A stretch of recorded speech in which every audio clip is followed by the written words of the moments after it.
할렐루야, 반갑습니다. 오늘 수요 성경 공부 모임에 오신 여러분 모두를 주님의 이름으로 환영하고 또한 축복합니다. 오늘 말씀은 디모데전서 1장 15절에서 17절까지 말씀을 가지고 함께 말씀의 은혜를 나누려고 합니다. 회개의 삶은 내 자신이 하나님 앞에서 이 죄인이라는 사실을 깨닫고 그 사실을 인정하기 시작할 때부터 가능합니다. 이 말은 우리가 하나님 앞에서 죄인이란 사실을 인정하지 못하면 우린 또한 이 회개의 삶을 살 수 없다는 말이기도 합니다.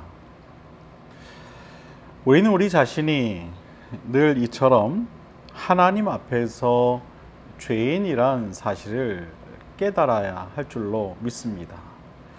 그리고 그 사실을 사도 바울과 같이 고백하는 삶을 살아야 할 줄로 또한 믿습니다. 왜냐하면 그래야만 나 같은 죄인 살리신 하나님의 은혜를 우리가 잊지 않을 수 있기 때문입니다.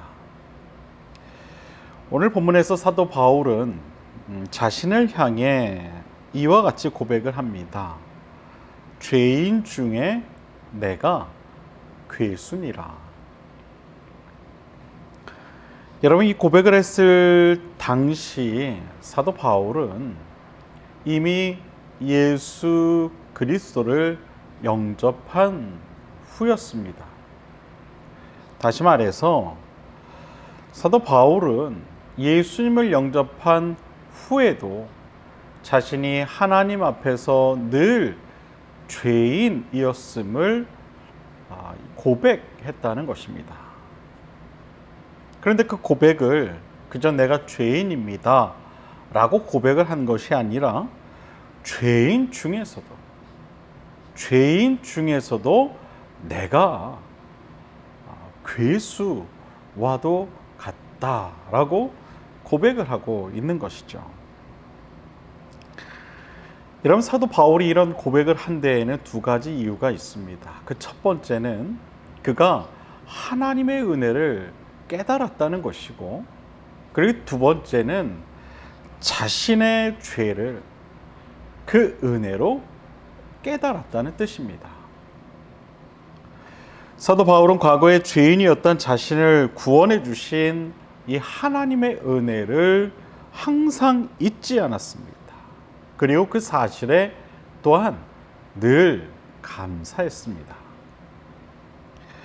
사랑하는 여러분, 하나님 앞에서 죄인이었던 우리를 구원해 주신 바로 그 하나님의 은혜를 잊지 마시기를 주님의 이름으로 부탁을 드립니다. 그리고 또한 그 사실에 사도 바울과 같이 늘 감사하며 살아가시게 되기를 바랍니다. 그러면 우리의 그 감사가 하나님 아버지의 마음에 감동이 되어 더 큰 은혜를 우리에게 베풀어 주실 줄로 믿습니다. 사도 바울은 자신이 하나님의 긍휼을 입은 까닭에 대해 또한 이런 고백을 드립니다. 주를 믿어 영생 얻는 자들에게 본이 되게 하려 함이니라. 다시 한번 읽어드리겠습니다. 주를 믿어 영생 얻는 자들에게 본이 되게 하려 함이니라. 여러분, 이 본이 된다는 말은 무슨 말입니까? 그것은 어떤 사실이나 현상을 설명해 주거나 증명해 주는 그 대표가 된다는 말입니다. 즉, 이 말은 사도 바울이 구원을 받은 것은 앞으로 구원받을 모든 이들의 롤 모델이 되도록 하시기 위함이었다는 말인 것입니다. 사랑하는 여러분, 우리는 우리 자신이 누군가에게 이처럼 이 구원의 롤 모델이 된다는 사실을 우린 결코 잊어서는 안 될 것입니다. 내가 하는 말과 행동이 구원받을 자들의 본이 된다는 사실을 우린 결코 잊어서는 안 될 것입니다. 사실 우리가 살아가면서 누군가의 본이 된다는 것, 그것은 참 어려운 일이 아닐 수 없죠. 하지만 사도 바울은 그러한 말을 통해 자기 자신을 더욱 절제하는 그런 삶을 살았던 것입니다. 우리도 마찬가지입니다.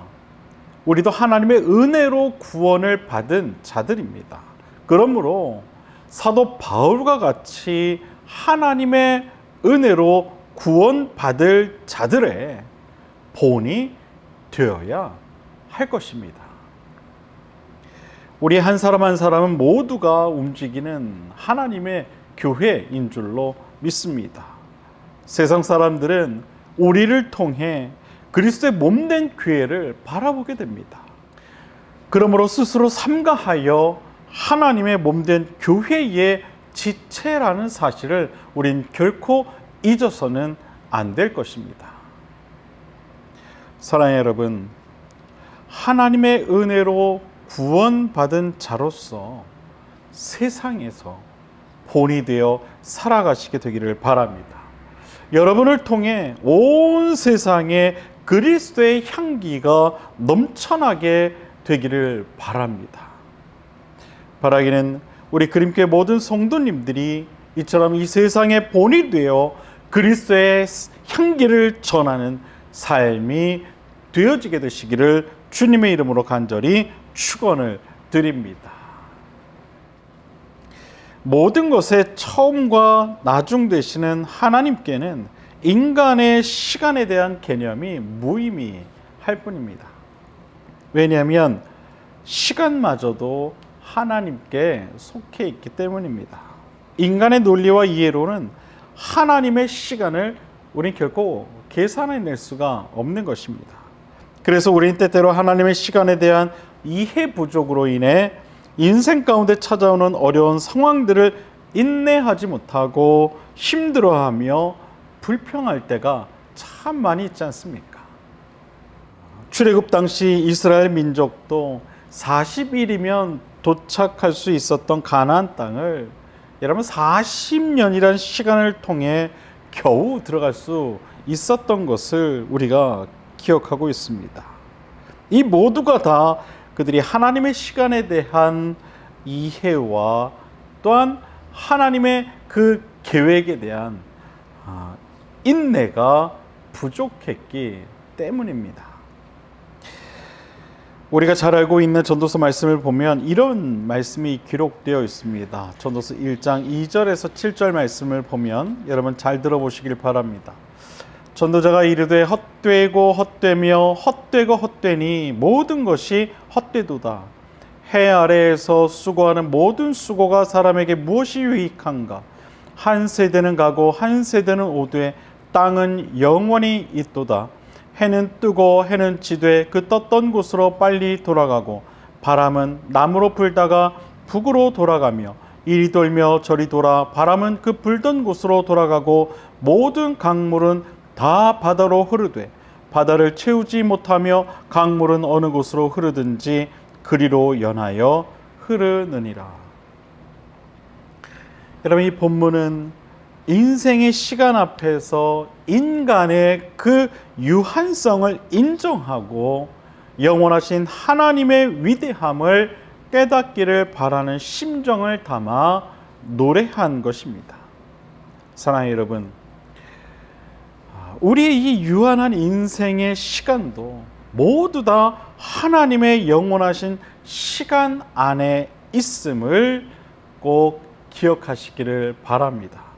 그리고 겸손히 하나님의 시간 안에서 주어진 사명을 잘 감당하며 살아가시게 되기를 바랍니다. 우리가 신앙생활을 할 때에 하나님의 유일성을 기억하며 하나님 한 분만을 섬기는 일은 매우 중요합니다. 하나님은 하나님 외에 다른 신을 섬기는 것을 매우 싫어하시기 때문입니다. 십계명을 보면은요, 이런 말씀이 기록되어 있죠. 너는 나 외에는 다른 신을 내게 두지 말라. 여러분, 우상은 다른 것이 아닙니다. 우리 마음을 주장하는 그 무엇, 그것이 무엇이 되었든 여러분, 그것이 바로 우상이 되는 것입니다. 만약 우리 마음에 물질의 마음이 크다면 물질이 우상이 되는 것이죠. 그리고 명예에 대한 마음이 크다면 그 명예가 바로 우리 마음의 우상이 되는 것입니다. 어떤 특정한 사람이 내 마음에 들어와 온통 그 사람만 생각하게 된다면 여러분, 그 사람이 곧 우상이 되는 것입니다. 이 모두를 하나님께서는 좋아하지 않으신다는 겁니다. 사랑하는 여러분, 여러분 마음에는 지금 무엇이 들어 있습니까? 무엇을 마음에 두고 여러분 현재 살아가고 계십니까? 바라기는 하나님 외에 다른 우상을 섬기는 일에 빠지지 않도록 여러분의 마음과 생각을 잘 지켜 나아가시게 되기를 바랍니다. 17절 말씀은 우리에게 하나님의 영원성에 관한 말씀과 하나님의 이 유일성에 관한 말씀을 전해 주십니다. 여러분, 우리가 인생을 살아가며 한 하나님을 믿고 의지하며 살아간다는 것이 얼마나 큰 축복인가를 우리는 깊이 깨달아야 합니다. 짧으면 70이요, 길면 90인 인생이 정말 값지고 의미 있기 위해서라도 사는 날 동안 하나님을 따르는 삶이어야 할 텐데 우린 너무 많은 것들에게 우리의 마음을 빼앗기며 살아갑니다. 사랑하는 여러분, 바라기는 한 분 하나님을 온전히 잘 섬기며 살아가시게 되기를 바랍니다. 하나님 안에 우리가 살아가야 할 길이 있고 또 우리가 따라야 할 가치가 있다는 사실을 깨달으시고 어떠한 경우에도 흔들리지 않는 믿음으로 영원하신 한 분이신 그 하나님과 동행하며 늘 승리하는 삶을 살아가시게 되기를 주님의 이름으로 간절히 축원을 드립니다. 기도하겠습니다.